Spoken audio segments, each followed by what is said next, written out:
Number 10 is ᴅɪsᴄʟᴇʀ. This right here is the sole reason why insecticides and pesticides were invented. Appreciate them that bit more. Okay, don't sip them or anything like that, okay? That'll even have the insects laughing at you. ᴅɪsᴄʟᴇʀ takes us all the way back to feudal Japan, the era when conquering lands and dethroning others was the way to live and go by. You're imagining some bearded men in samurai suits fighting to death, aren't you? I want you to wake up from your daydreaming, since that's not all it was. We have insects ravaging the place, causing all kinds of havoc, but the swords are here to save the day. Well, only if the right ones are chosen to do so. Having an insect magistrate office established, the government's ready to take the bull by the horns and recruit skilled swordsmen to fight these insects. Jinbi Tsukishima, carrying the guilt from the past that weighs him down, wants to take his father's position at the high office. He gets in and gets appointed at the palace, but the process is unlike the one the others went through. Will he be able to prove himself useful despite being a rookie? There's only one way to find out.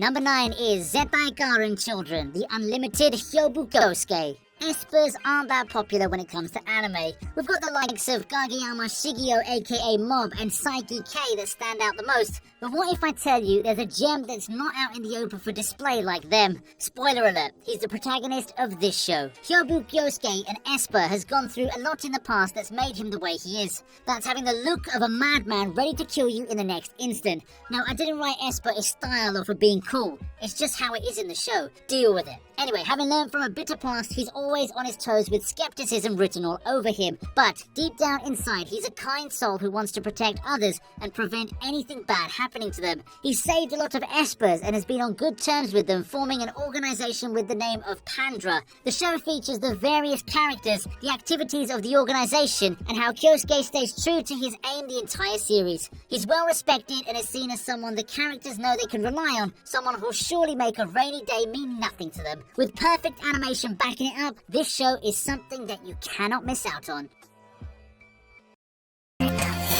Number 8 is Saijaku Muhai no Bahamut. All legacies come to an end. The throne likes a bit of variety now, doesn't it? You can be a king one day, just to be a peasant on another. Arcadia is an empire that was feared and was considered one of the best in the entire world. 5 years have passed since Lux, the prince of the empire, was dethroned at the hands of a rebellion. Leaving the past behind him, he decides to look ahead. Well, he gets a little too carefree and walks into the female dormitory's bathing area, where he sees the new princess of the empire, naked. Being flustered and red, both of them, the former prince couldn't predict what came next. He's challenged to a drag ride duel by the princess herself. Being a former prince, our boy right here is disciplined and has the best of the best ingrained in his very bones. But now, things are different. Gone are the days of the undefeated prince. He refuses to attack anyone in battle, a condition that's sure to make him lose no matter who he's up against. Well, he's got another surprise waiting for him just around the corner. Apparently, he has to attend the all-girls academy to hone his skills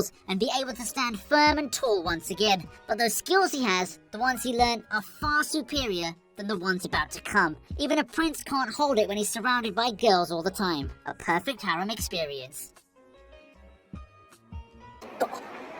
石村木、どうだった？陰性でした。痛い思いをさせた血が出て検査して安全日で陰性なのね。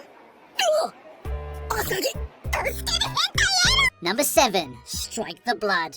Vampires, creatures of the dark. Even if you're a Super Saiyan 45 or something, you can't help but have a shiver run down your spine the moment you sense one in your surroundings. I'm sure you've seen deadly vampires in anime before, Dio being the first one that comes to mind. But what if you're a schoolboy who just transformed into a vampire, and a legendary one at that? The whole world would do a total 180 with you, not knowing a single thing as to what happened or how things would progress from this point onwards. But he doesn't have to think about that long, since he's soon declared to be a legendary vampire, one who's able to wreak havoc and cause destruction like no one else. Countermeasures are underway and the organization sends in a person to keep this vampire under observation, since there's no telling what he's going to be doing next. Instead, Gojo forms a duo with Yukina to protect the city from all kinds of harm and danger that looks in the direction of the city. It features characters that are so unique that you'd fall in love with them from the get-go. It's one of the good shows when it comes to the vampire genre, and the protagonist is surely someone who'll stick in your head for a while.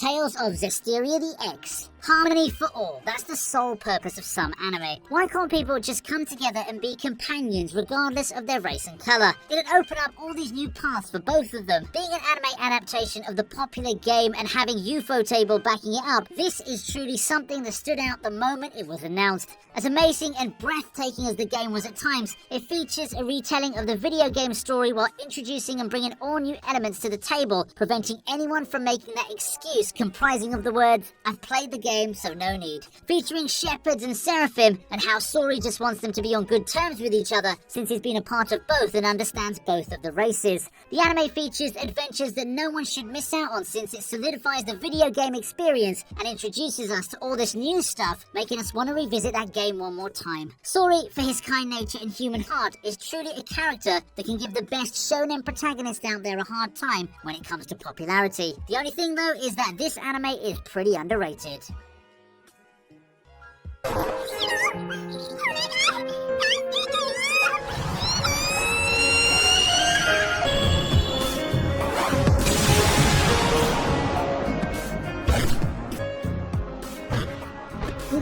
At number 5, it's K Project.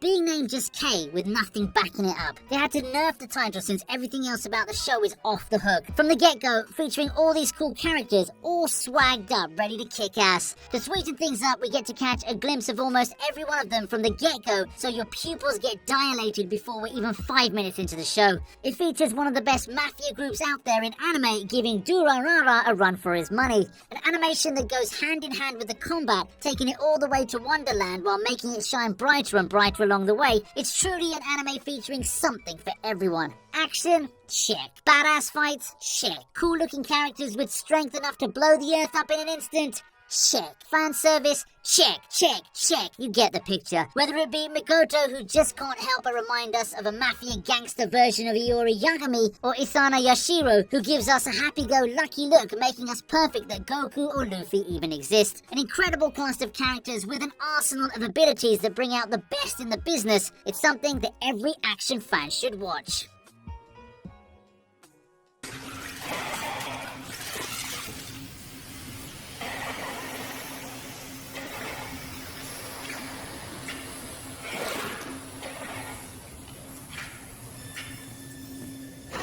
Number 4, Hellsing Ultimate. A retelling of the series that made us see the best Dracula in anime and how he always had the last laugh at his foes. Hellsing Ultimate is one of a kind, featuring a Dracula named Alucard. Yes, those are the same backwards and forwards. You know the big dogs are in the house. The anime has a pretty strong start and spices things up from the get-go, with a lot of stuff going down in the first episode straight away. It also features one of the best fights to date, so you're in for a wild ride. Being a Dracula, he sure enjoys all the perks that make the blood-sucking, skin-tearing creatures of the night all the more terrifying. It gets only better and better with every episode, making all these new characters hop on in so things are never bland or repetitive. Alucard truly could run for the title of the strongest anime protagonist out there, but he'd lose since there are a lot of new ones in the business that defy reality itself. Saitama, I'm looking at you.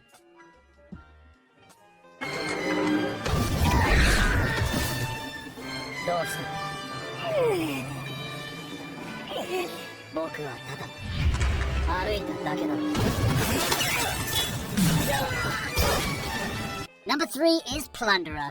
Remember the Espades back from Bleach? The ones who wrote math homework in their bodies but got it rubbed away, leaving nothing but just a digit? This anime brings them back, but in a completely new fashion and in an entirely different universe. However, unlike the numbers referring to the power levels back in Bleach, in this universe they're more like price tags as to how much a person is worth. You don't want that count reaching 0, since only the Abyss waits you when that happens. And that Abyss is rumoured to be one that's nothing like the cute little Abyss from Made in Abyss. Having a mother's count reduced to 0 and being met with a terrible fate, Hina takes matters into her own hands in the quest to fulfill her mother's last wishes. She goes out to search for the legendary aces, one who bear those stars along with the numbers. Joestar reference, I know. Apparently they're super Gucci all over the place. However, whilst on her journey she meets Lickback and Nana, and that encounter is followed by them developing a bond and all kinds of secrets and mysteries getting disclosed in front of Hina. Thus begins Hina's search for answers. Answers to both her world and the Abyss, to how the legendary aces hold the keys to unlock everything in that world.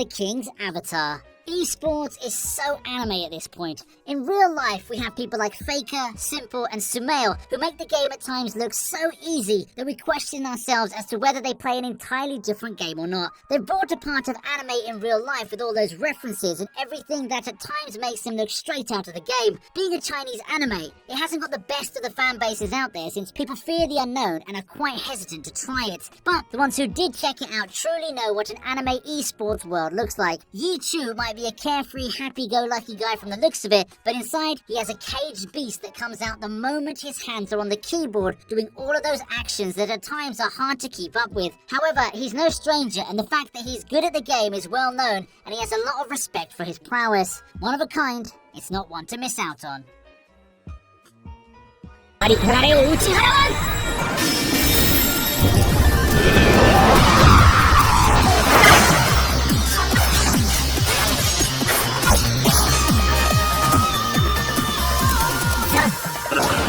Number 1, Noragami. Heavenly beings, gods, you name it. This anime is full of them, with not more than a few mortals in sight, but the bonds that develop between them and how they don't have a god complex, wanting a lot of followers and everything, makes the anime all the more interesting. Yato, having one of the best voice actors to date, is a god who doesn't ask for much when it comes to fulfilling wishes. But that's not all. The anime has all kinds of elements to it, be it mystery, action, suspense, you name it. Being very well known and recognized as the war god, he's not someone people go out of their way to trade blows with, since his past gives everyone an idea of how fierce he can be and how he can literally cause havoc and destruction like no other. The anime features the adventures of him, Yukini, and Hiyori as they dive deeper into the world of gods and know more and more secrets to the universe and to Yato himself.